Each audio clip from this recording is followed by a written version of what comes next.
এবার ইরান ও যুক্তরাষ্ট্রের মধ্যে চলমান উত্তেজনার মাঝেই নতুন করে বার্তা দিল চীন। চীন সকল পক্ষকে সংযম প্রদর্শন এবং সংলাপের মাধ্যমে মতপার্থক্য দূর করার আহ্বান জানিয়েছে। ইরান ও যুক্তরাষ্ট্রকে ঘিরে মধ্যপ্রাচ্য জুড়ে চলমান উত্তেজনা প্রশমন করতে আর কি বার্তা দিল চীন?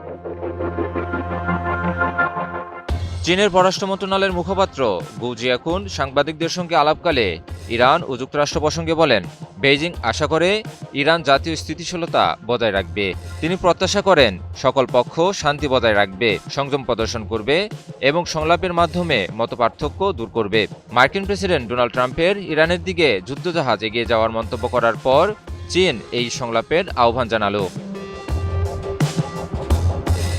বৃহস্পতিবার সুইজারল্যান্ডের দাভোস থেকে ওয়াশিংটন ফেরার পথে এয়ারফোর্স ওয়ানে সাংবাদিকদের ট্রাম্প বলেন, যুক্তরাষ্ট্রের একটি শক্তিশালী যুদ্ধজাহাজের বহর বর্তমানে ইরানের দিকে অগ্রসর হচ্ছে। ট্রাম্প প্রত্যাশা করেন এই শক্তি ব্যবহারের প্রয়োজন পড়বে না, তবে পরিস্থিতি যুক্তরাষ্ট্র খুব নিবিড়ভাবে পর্যবেক্ষণ করছে।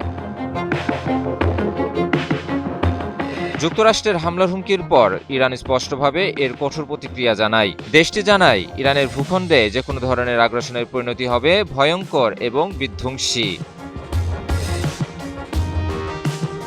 চলতি মাসের শুরুতে ইরানে বিক্ষোভ যখন তুঙ্গে, তখন ট্রাম্প ইরানকে সতর্ক করে তেহরানের বিরুদ্ধে কঠোর পদক্ষেপ নেওয়ার হুমকি দিয়েছিলেন। তবে মৌখিক হুমকি-ধামকি চললেও শেষ অবধি তা সামরিক দিকে রূপ নেয়নি। Japan Bangladesh joint venture company JBS holdings limited. যুক্তরাষ্ট্রভিত্তিক মানবাধিকার কর্মী সংবাদ সংস্থা HRANA এর তথ্য অনুসারে ইরানের সরকার বিরোধী বিক্ষোভে নিহত হয়েছেন ৫,০০২ জন। তবে সরকারি তথ্য মতে এ সংখ্যা ৩,১১৭ জন। ইরানের সরকার এ বিক্ষোভ এবং প্রাণহানির জন্য যুক্তরাষ্ট্র ও ইসরায়েলকে দায়ী করে। ইমন আলী, নিউজ 24।